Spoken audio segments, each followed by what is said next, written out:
Pra-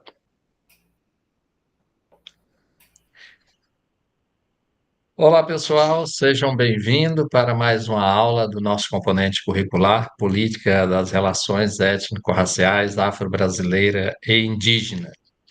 Nós estamos hoje em mais uma aula interessantíssima. O nosso tema de hoje, nós estamos contando aqui com a presença do professor Genilson, que está nos auxiliando aqui também nessa aula de hoje, participando conosco, sempre bem-vindo.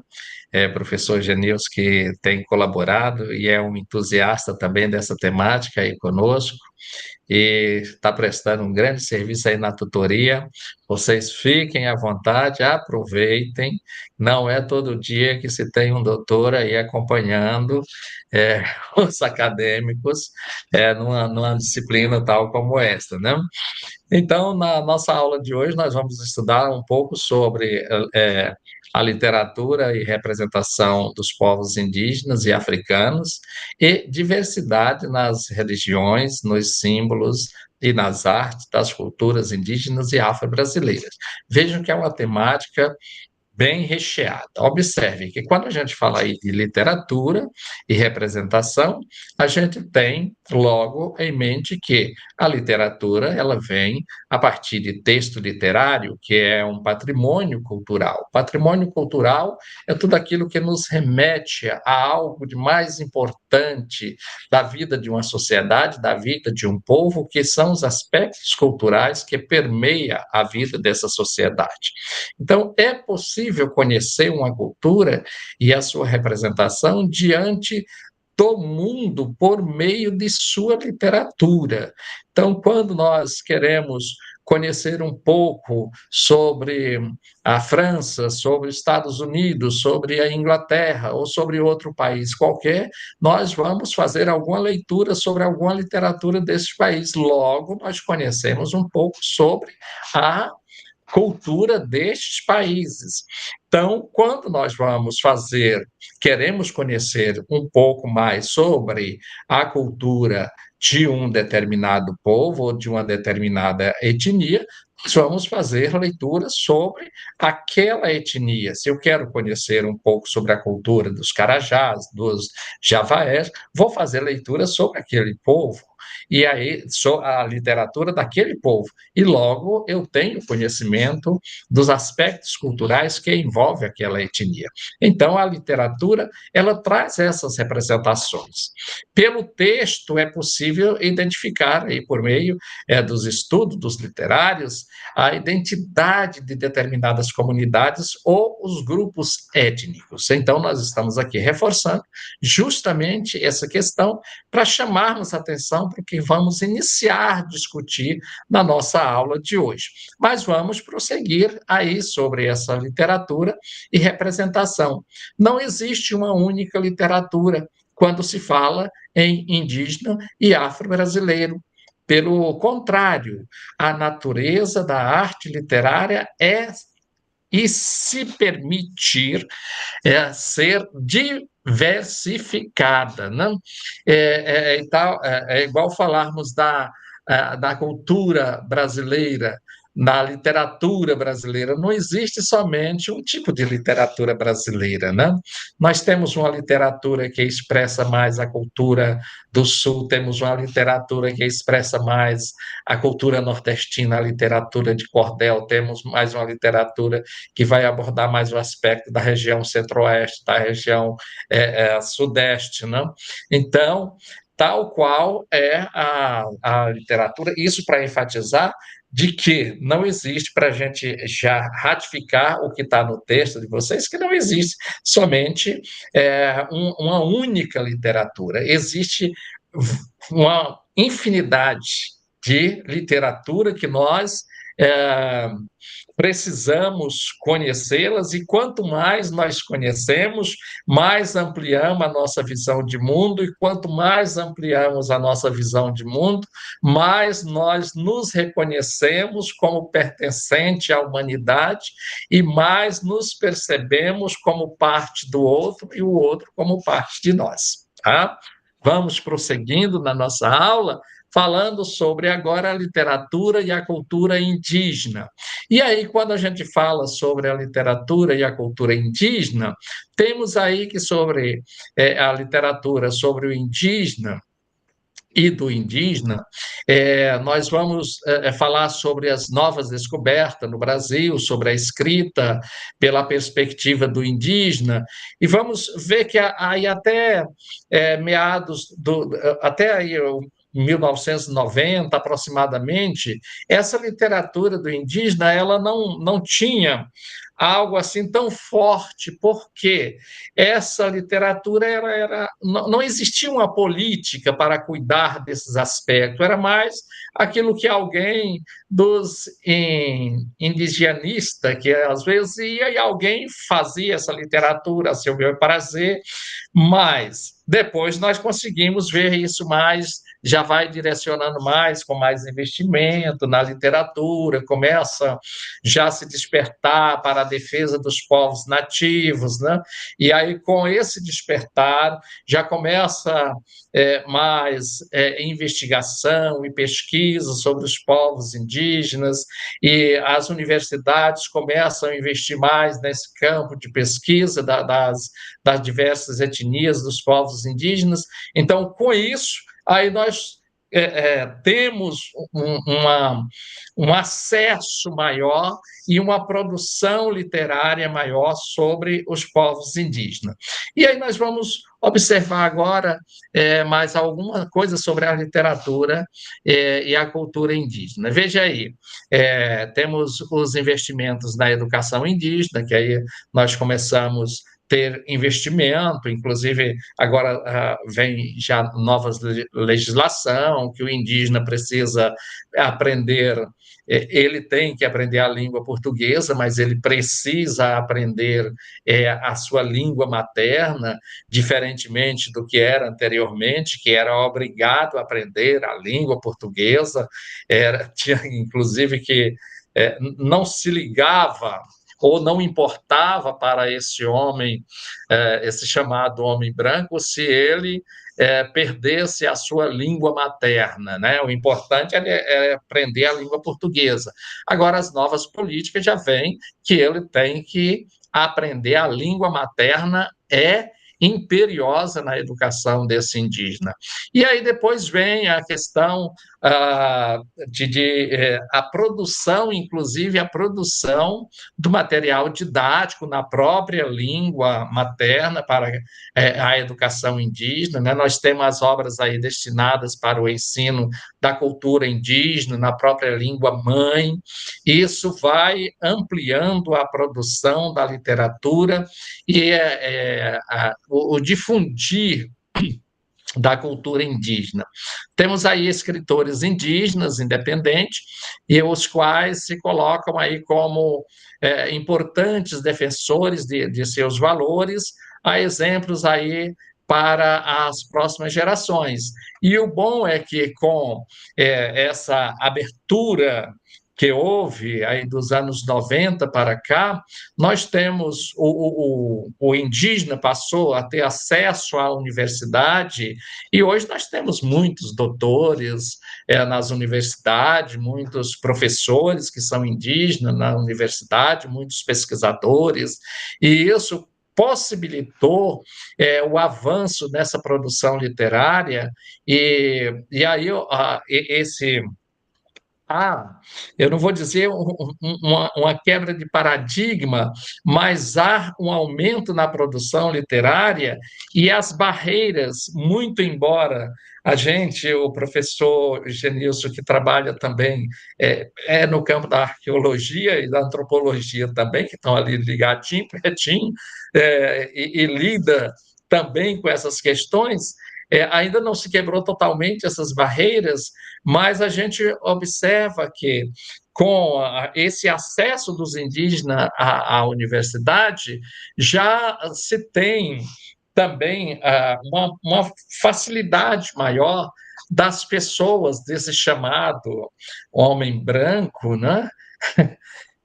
Compreender um pouco melhor acerca das relações sociais, desses povos indígenas, muito embora ainda há muita resistência, principalmente quando se trata das pessoas que são grandes produtores, ainda há problemas assim gravíssimos, né?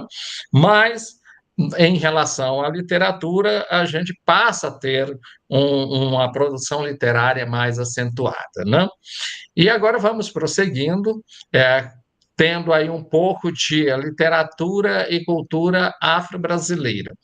E aí, quando a gente fala da literatura afro-brasileira e cultura afro-brasileira, falando da cultura aqui no campo da produção literária, né, a gente observa que às vezes, a gente fala em alguns autores, e nós estudamos isso tanto na educação básica quanto na educação superior, estudamos alguns desses autores, mas o que não se dizia é que esses autores eram negros, né?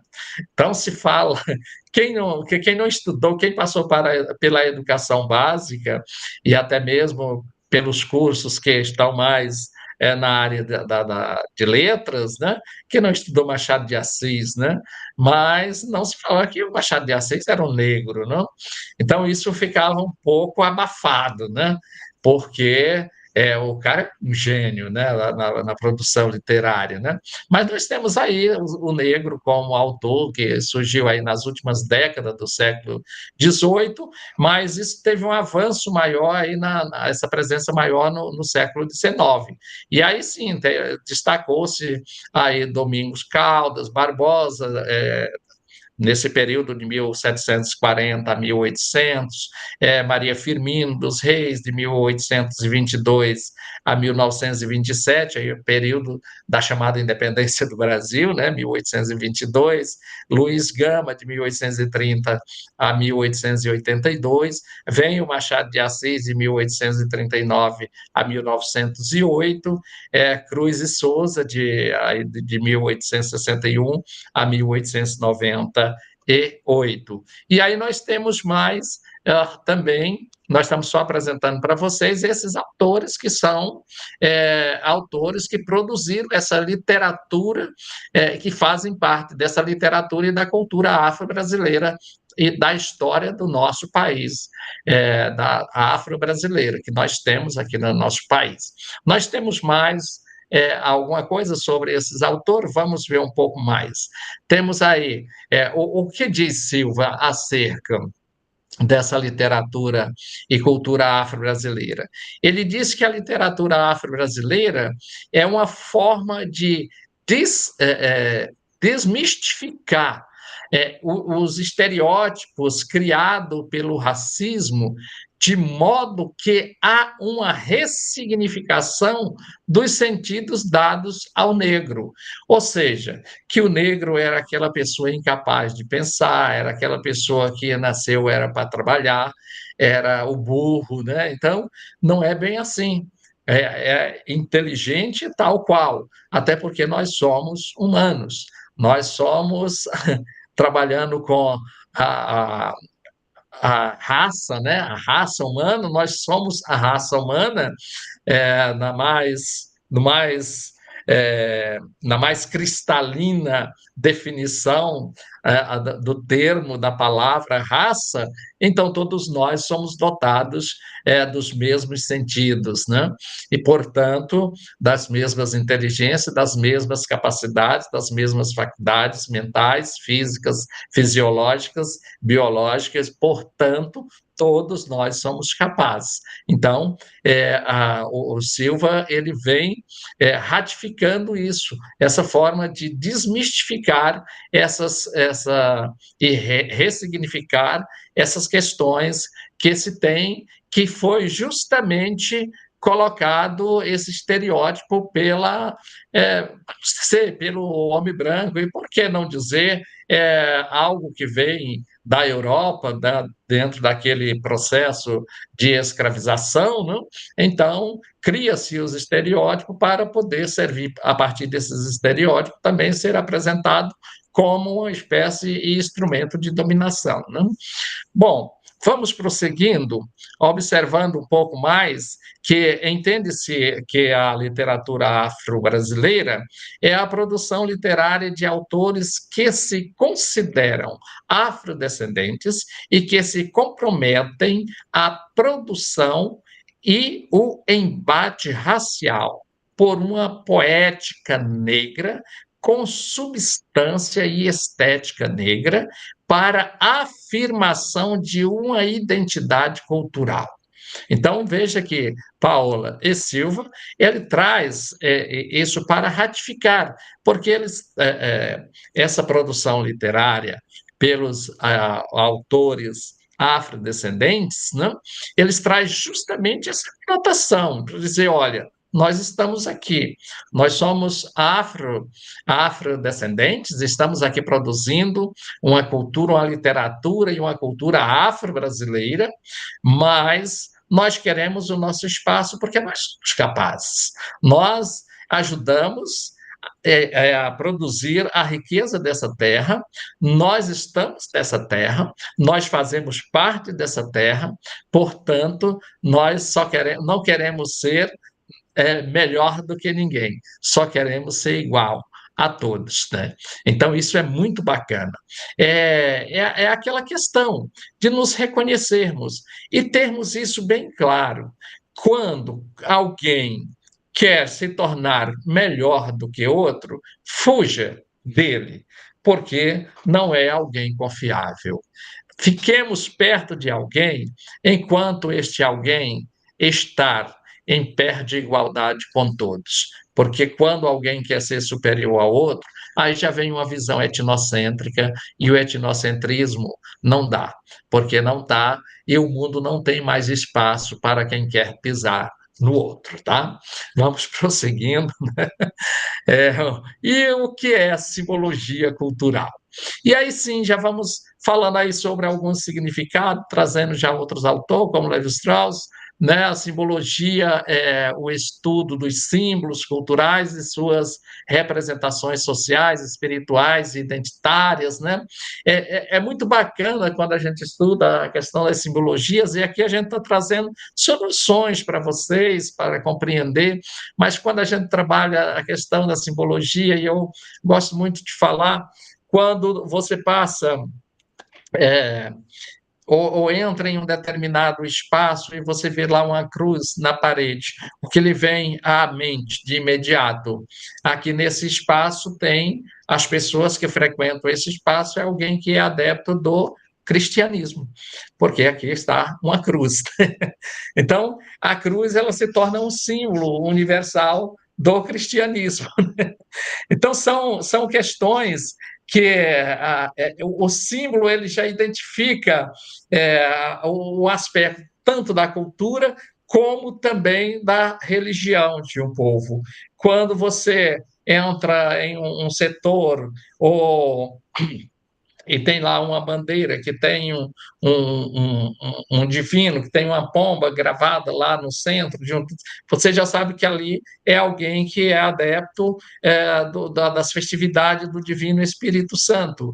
Então, aquilo ali em si já fala todo um contexto cultural, religioso, espiritual e identitário de um povo ou de um grupo social.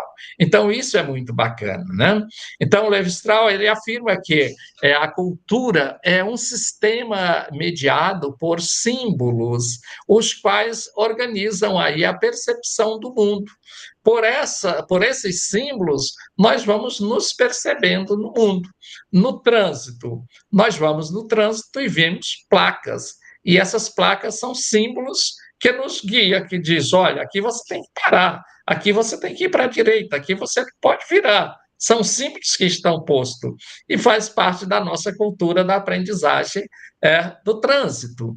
Então, quando nós vemos esse posicionamento aqui do Levi-Strauss, nós pegamos essas coisas simples do nosso dia a dia e se torna mais compreensível, né? Portanto, nós temos aí o símbolo, ele é carregado de significados duradouros, estruturando a teia cultural de um povo, não?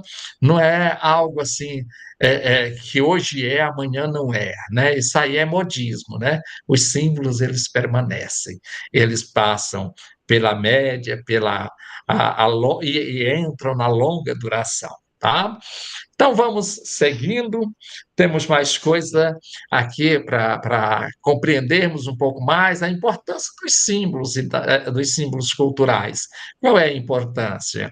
Os símbolos estruturam como os grupos se comunicam, se conhecem e mantêm a sua identidade, não? É, quando vejam que pelos símbolos aí nós temos, inclusive, a compreensão dos símbolos, facilita a aceitação e o pertencimento cultural. É, eu vou falar aqui, por exemplo, o maçom, eles, pelo cumprimentar, eles já se identificam, pelo aperto de mão, e aí eles já se identificam, e aí já fica fácil de estabelecer uma relação, né? Então, é, os povos indígenas, né? Às vezes, uma pintura indígena, pelo traçado da pintura, pelas cores que são utilizadas, já identifica se faz parte da mesma etnia. Então, isso já faz parte desse pertencimento, né? Então, veja, Alves aponta que os símbolos, eles são polissêmicos. Seu significado varia entre existencial, pessoal, social e conceitual.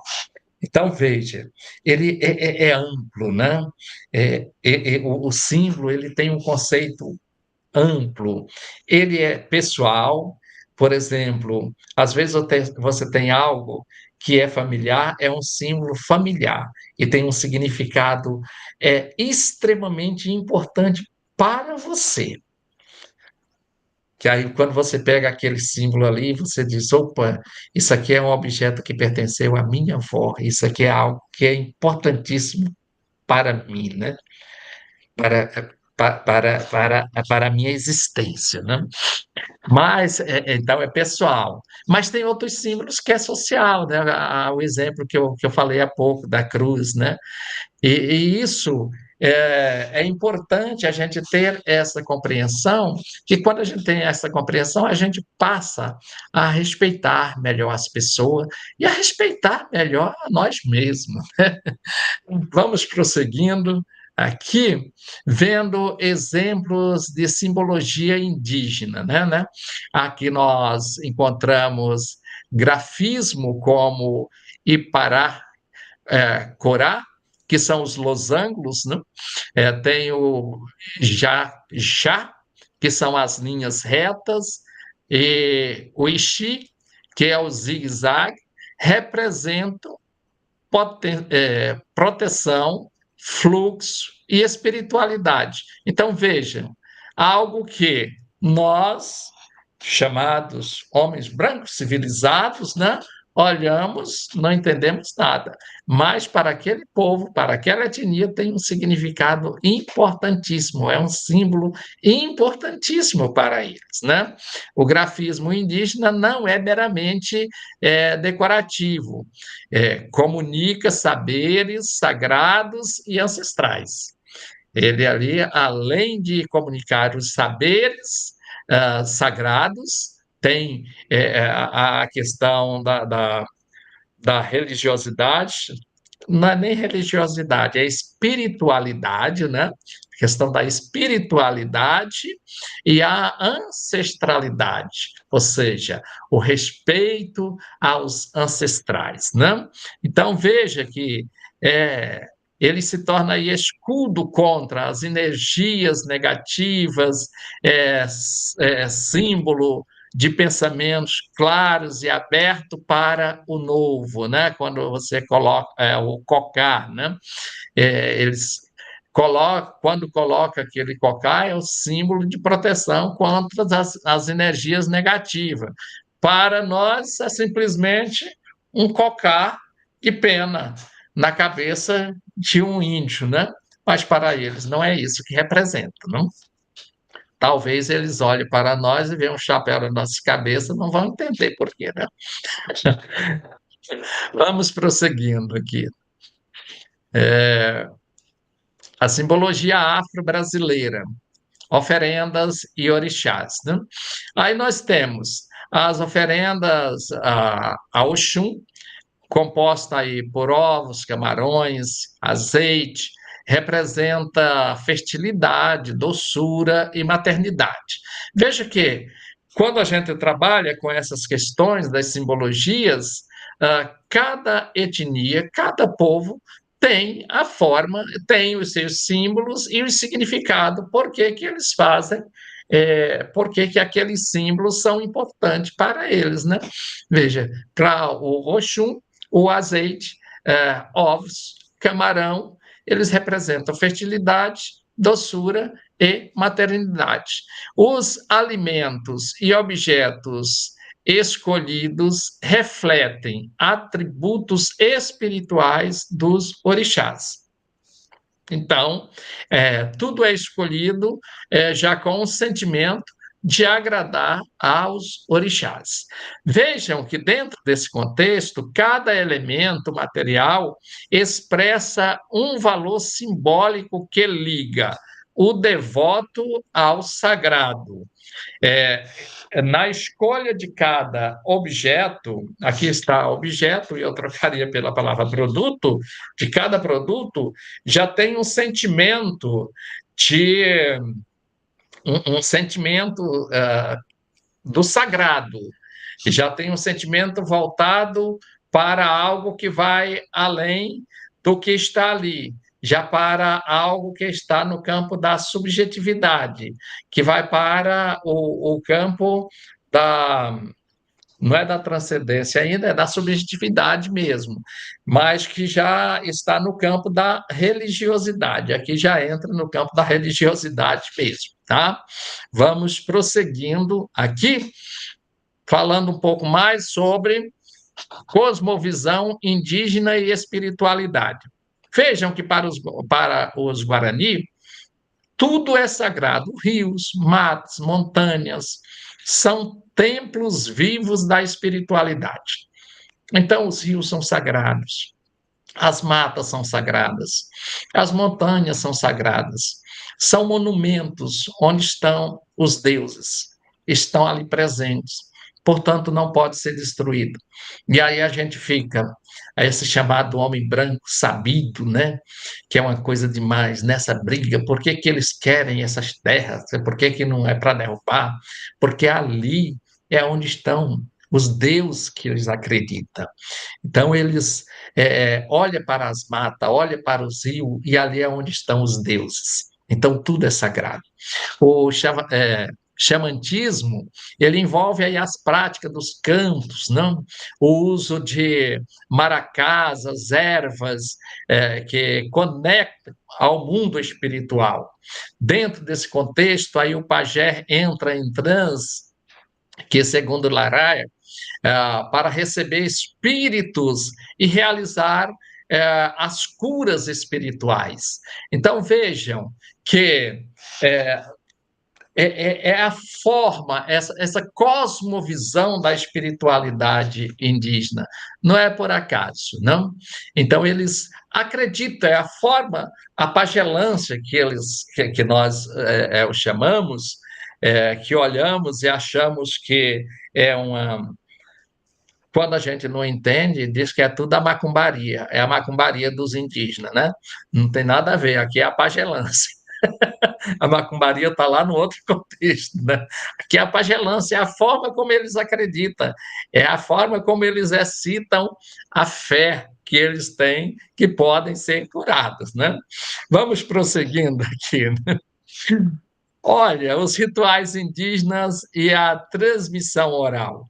A espiritualidade, ela se manifesta nos ritos de passagem. Exemplo: nascimento, colheita, casamento, guerra. Olha, o exemplo dos tupinambás mostra um ritual de nascimento com símbolos específicos para meninos e meninas. Então, vejam, eles têm os seus rituais e os seus símbolos específicos, né? O conhecimento do ritual é transmitido oralmente, garantindo continuidade e identidade cultural. É, quando tem uma tribo, tem uma etnia aqui em Goiatins, que teve um grupo que fez um trabalho sobre eles, sobre como eles lidam com a questão da morte. E eles sepultam os seus mortos de bruço, geralmente com geralmente não, com a cabeça sempre virada para o córrego, porque eles acreditam que aquele morto ele vai até chegar no rio, e lá no rio ele vai se tornar imortal novamente e vai ser um grande defensor das águas. Então, eles têm a sua forma de crer, a sua forma de os seus rituais, e isso é passado oralmente, de pai para filho, e aí de geração em geração, se é que eles têm essa noção de geração em geração, mas lá eles vêm dos ancestrais, né? Cantando dos ancestrais, né? Vamos lá, prosseguindo a cosmovisão africana e a estrutura espiritual. Aí nós temos na cultura iorubá a realidade dividida entre Ayé, que é o material, e Orum, que é o espiritual, que é regida por Olodumaré. Olha, os orixás, eles habitam no Orum, que é no material, né? Que nós vimos. É? Isso. E os orixás habitam no Orum e interfere no Ioié, cada qual com seus elementos simbólicos, né? Tanto para o que é material quanto para o que é espiritual, não? Então, Exu é o mensageiro, este é o elo, né? E entre os dois, entre esses dois mundos, entre o mundo espiritual e o mundo material, nos ritos de passagem e de comunicação espiritual e material. Então, quando eles, nessa cosmovisão africana, e estrutura espiritual aqui, e aqui está falando africana, e aí a gente precisa, não dá para também a gente massificar assim, que é de toda a África, né? É de determinadas etnias africanas, né? Então, é, há sempre essa ligação, que Exu é esse fio condutor entre esses dois mundos, entre o mundo material e o mundo espiritual, é que vai fazer essa ligação. Então, dentro dessa ligação, o Exu faz o equilíbrio. Então, se o mundo material estiver muito além do espiritual, vai haver um desequilíbrio. E se houver um desequilíbrio, logo o sujeito vai sofrer as penalidades, né? Então, é dentro desse contexto. São mais noções, como eu falei para vocês, que são noções, porque é uma disciplina para a gente ter noções mesmo do que acontece dentro desse componente curricular de política das relações étnico-raciais, para a gente entender um pouco das questões étnico-raciais existentes e um pouco dessa base dessas diferenças étnicas existentes no nosso país, não? Vamos prosseguindo nessa diversidade nas religiões afro-brasileiras. Tem aí o candomblé, que tem origem banta e iorubá, que significa a casa da dança com atabaques. Tem a Umbanda, que mescla aí as tradições africanas e indígenas, né? Ah, e também católicas e espíritas no Brasil, não? E tem as religiões afro-brasileiras se organizam em nações, cada uma com rituais e simbologias próprias, né? Então, tem essa diversidade de religião, tem outras ramificações, tem dentro das religiões africanas, tem a quimbanda também, que são ramificações religiosas, cada uma dessas tem significados e tem pesos diferentes, né? Igual, tem códigos é, códigos, se fôssemos trabalhar com a questão de doutrina, né, tem código doutrinário diferente. No caso da Umbanda, é onde tem aqueles espíritos que são considerados espíritos da força maligna, que vem para punir mesmo as pessoas, né? A Umbanda já é aquelas que pode trazer, tem os espíritos, guias de luz, essas coisas, né? Então, é só apresentando, aqui é mais uma apresentação para vocês terem essas noções do que temos no Brasil. O candomblé que esse é o que geralmente aparece mais, inclusive nos noticiários, nas manchetes, nos jornais, então é o mais notificado. A Umbanda já fica mais oculta do noticiário, e a Quimbanda, essa quase que não se fala mesmo. Vamos prosseguindo, observando aí os exemplos dos orixás e seus símbolos. Ogum, guerra e metal, né? Espada e lança. Xangô, justiça. Então, veja que Ogum é o da guerra, é o guerreiro. Ele vem aí para a espada, para a lança. O Xangô já é para fazer a justiça, é o machado, é a balança. É, e Iemanjá já vem para a maternidade, pérolas, é o mar, né?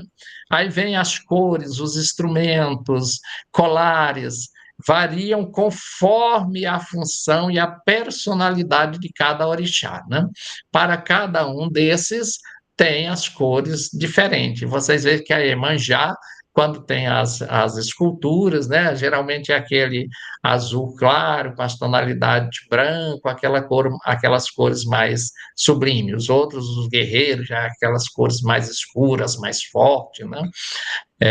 Os orixás representam aí forças da natureza, sentimentos humanos e virtudes, né? Então, os que representam as forças já vêm com tonalidades, inclusive, mais fortes, né? Até a tinta, né? Utilizada são cores mais fortes. Vamos, vamos prosseguindo aqui, vendo que temos mais entidades sincréticas na Umbanda, né? Temos aí os pretos velhos, né? Que simbolizam aí a sabedoria, humildade e resistência, oriundos aí da ancestralidade africana. Tem aí os caboclos, que representam a força indígena, e são associados aí ao Oxós, o Senhor das Matas.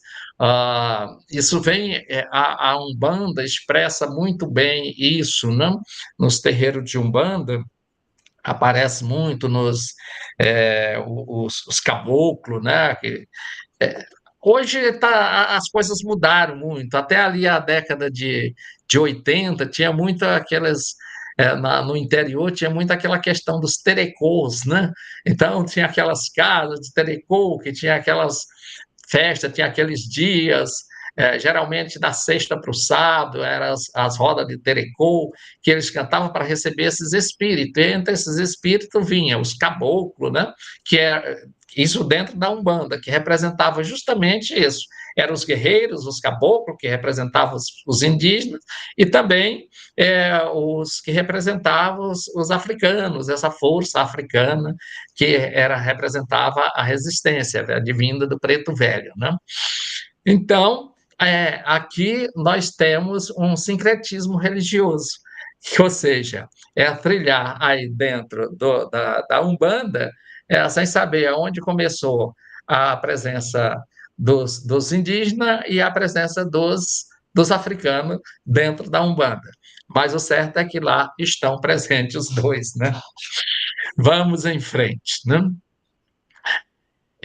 Aí sim, dentro dessas culturas vem aí a cultura pop, né? Na cultura pop nós temos aí as músicas do Axé Music, né? Que são estilos musicais surgidos na Bahia nos anos 80 e 90, que incorporaram aí palavras e expressões que são referências de origens africanas, especialmente aí do dialeto iorubá e de outras línguas bantas também, né, como Kimbundu e Kinkon. Kinkon. Hoje eu estou com a língua. A minha avó dizia que a gente estava com a língua dura, né? Devido à forte presença da cultura afro-brasileira na música baiana. Não há de negar que na Bahia é onde está a maior população africana fora da África, né? Então, a Bahia tem essa prerrogativa, né? E ali na Bahia nós temos, dentro da cultura pop, no próximo slide, nós temos aí as pessoas, Margareth Menezes, o Carlinho Brau, Ivete Sangalo, Gilberto Gil, que são, temos aí, inclusive, o grupo de Olodum, que são as expressões que traz bem essa questão da cultura pop ali no estado da Bahia e que espalha para outras regiões do Brasil e, inclusive, para outras regiões do mundo também, né?